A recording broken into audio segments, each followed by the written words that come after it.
రాష్ట్రాభివృద్ధికి ఐఏఎస్లు కృషి చేయాలని పిలుపునిచ్చారు ముఖ్యమంత్రి చంద్రబాబు నాయుడు. కలెక్టర్లతో కాన్ఫరెన్స్ నిర్వహించిన ఆయన డ్యామేజ్ అయిన ఏపీ ఇమేజ్ను మరింత పెంచేలా పనిచేయాలన్నారు.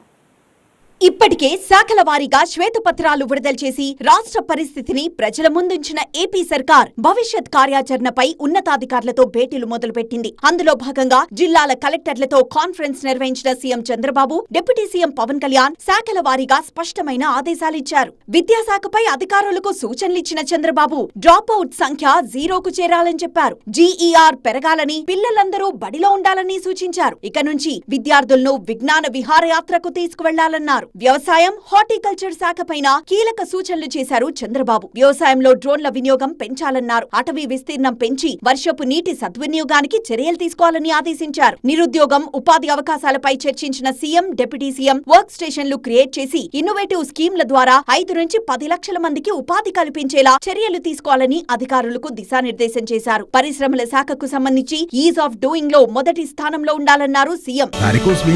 కేవలం 30 నిమిషాల్లో చికిత్స. కాల్ చేయండి 9989527715. పెండింగ్ లో ఉన్న పోర్ట్లు, ఫిషింగ్ హార్బర్లు పూర్తి చేయాలని ఆదేశించారు. ఉచిత ఇసుక విధానంపై కలెక్టర్లకు స్ట్రాంగ్ వార్నింగ్ ఇచ్చారు సీఎం. ఈ విషయంలో విఫలమైతే వేటు తప్పదన్నారు. శాంతి భద్రతల విషయంలో వెనకడుగు వేయొద్దన్నారు చంద్రబాబు. గాంజా, డ్రగ్స్ కట్టడికి పటిష్టమైన చర్యలు తీసుకోవాలన్న సీఎం మహిళల రక్షణకు పెద్దపీట వేయాలన్నారు. టెక్నాలజీ సాయంతో నేరాల నియంత్రణకు చర్యలు చేపట్టాలని సూచించారు.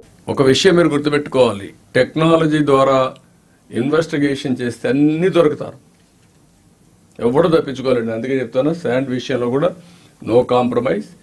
చాలా ఇర్రెగ్యులారిటీస్ వచ్చాయి. ఇప్పటికే అక్కడ కన్సర్న్ ఆఫీసర్ పైన యాక్షన్ తీసుకోమన్నాం. ఇప్పుడు నేను ఆర్డర్ చేస్తున్నా, సిబిసిఐడి ఎంక్వైరీ చేస్తాం. మొత్తం కేసునంతా ఎవరెవరు తప్పు చేశారో వాళ్ళందరినీ పనిష్ చేస్తాం. ఆ విషయంలో నో కోసం కాంప్రమైజ్. జిల్లాకు ఒక కొత్త జాయింట్ కలెక్టర్ ను నియమిస్తామని చెప్పారు సీఎం చంద్రబాబు. రైతు బజార్లు, ద్రవ్యోల్బణ నియంత్రణ బాధ్యతలు అదనంగా అప్పగిస్తామని చెప్పారు. రైతు సెంట్రిక్ గా ధాన్య సేకరణ జరగాలన్న సీఎం ర్యాండమ్ మెథడ్స్ తీసేయాలని ఆదేశించారు.